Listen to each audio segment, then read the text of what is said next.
গল্পের নাম দেখ কেমন লাগে, ভগবান দেখে।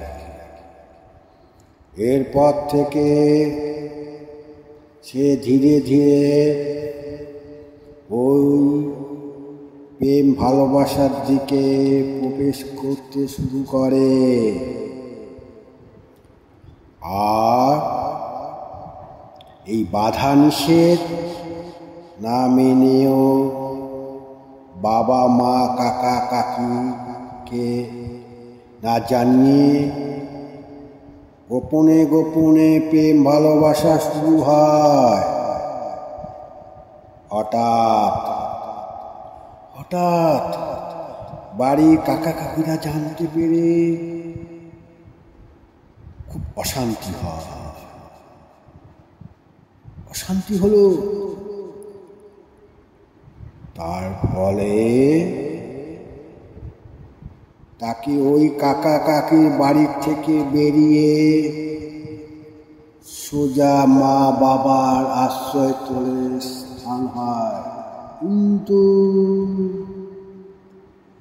প্রেম ভালোবাসা তীব্র থেকে অতি তীব্র হয়, ফলে সব আত্মীয় স্বজন পাড়া প্রতিবেশীরাও জানতে পারে।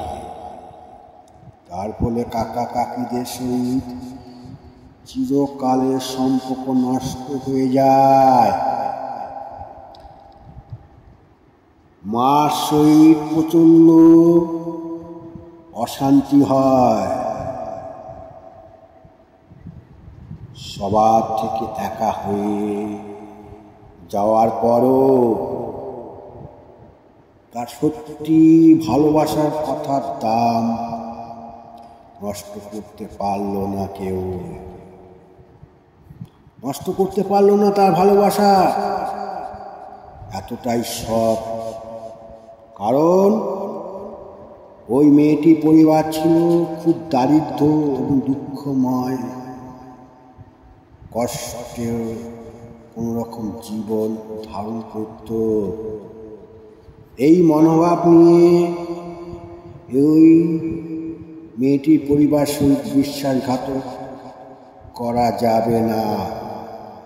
কারণ সে ছোটবেলা থেকে সৎ নিষ্ঠাভাবে চলন বলন করত। কোনো দুষ্ট কর্ম, ছল চাতুরি, লোভ, হিংসা, কোনো দুষ্ট সঙ্গ সাথে মিশত না। কিছু ছোট্টবেলায় বন্ধু বান্ধবের সাথে চলাফেরা করত।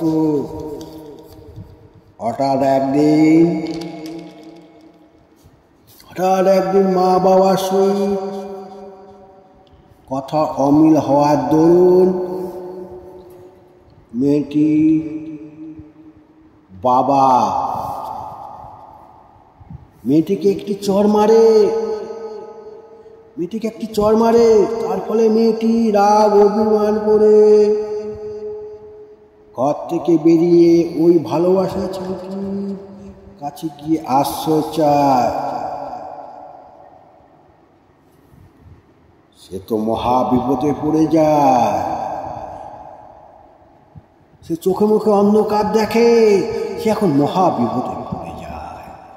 সে মেয়েটিকে বোঝায় যে তোমার বাবা একটা চড় মারল বলে তুমি ঘর থেকে না বলে বেরিয়ে যাবে, এটা ঠিক করনি, এটা মোটেই ঠিক করনি।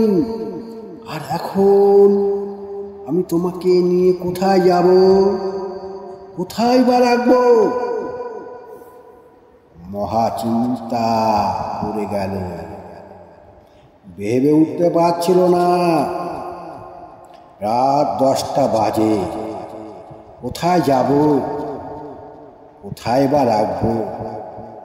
ছেলেটি ভেবে উঠতে পারছিল না।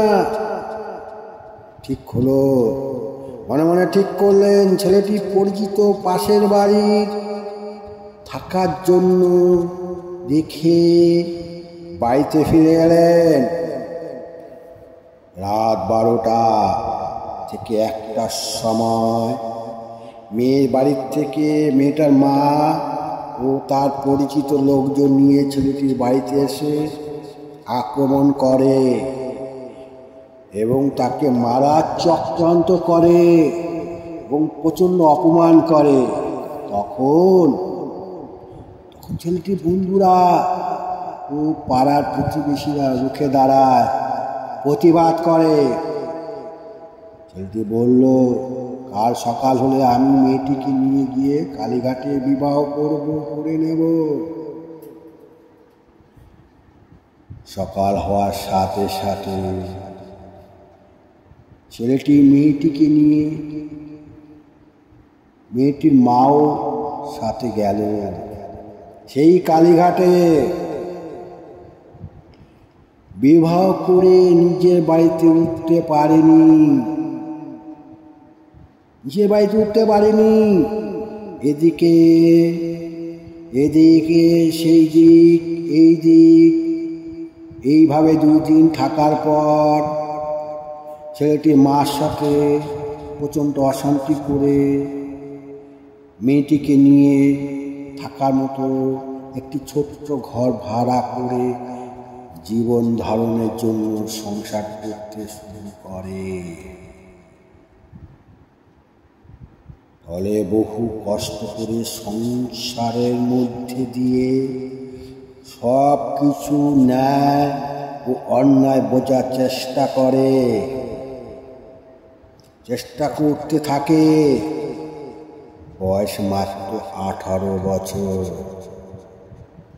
এই অবস্থা তার সংসার জীবনে এই সংসারে কেউ 1 পয়সা দিয়েও সাহায্য করেনি। তাই প্রথম অবস্থায় খুবই কষ্ট, দুঃখের মধ্যে দিয়ে চলন বলন করতে হচ্ছে। আর মনে মনে ভাবি যে আমার জীবনে সর্ব আশায় জল ঢেলেছি, এর দায় ভার তার নিজেরই দায় ভার। আমি সমস্ত আশা জল ঢেলে ফেলেছি, এই দায় ভার তার নিজেরই। এবং মা বাবাকে কষ্ট দিয়ে যে অন্যায় করেছে, মা বাবাকে যে কষ্ট দিয়ে যে অন্যায় করেছে বলে তার পাপের শাস্তি বলে মাথা পেতে নিল। আর মনে মনে মার জন্য কষ্ট পেত যে মা কোনোদিন সুখ পেল না, স্বামীর দ্বারাও শান্তি পেল না, আর সন্তান দ্বারা সুখ তো দূরের কথা, সারা জীবন কষ্ট আর কষ্টের জীবন দিল। সারা জীবন কষ্ট আর কষ্টের দিয়েই জীবন কাটিয়ে দিল। এই মনোভাব দ্বারা দুঃখময় মনোভাব গড়ে উঠল। ওই যে বলেছিলাম যে ছেলেটি ছিল সৎ মনোভাব, কারণ ছেলেটি ছিল সৎ এবং নিষ্ঠা, সৎ জীবন থাকার চেষ্টা করে। তাই ন্যায় অন্যায় বিচারবোধ তার মনে জাগে। কিছু মাস পর আবার ছেলেটি মার সহিত মিল হওয়ার দরুন পুনরায় ভাড়া বাড়ি ছেড়ে মা বাবা ভাইদের সহিত একসাথে বসবাস করতে শুরু করে। কিন্তু সেটাও ছিল ভাড়া বাড়ি।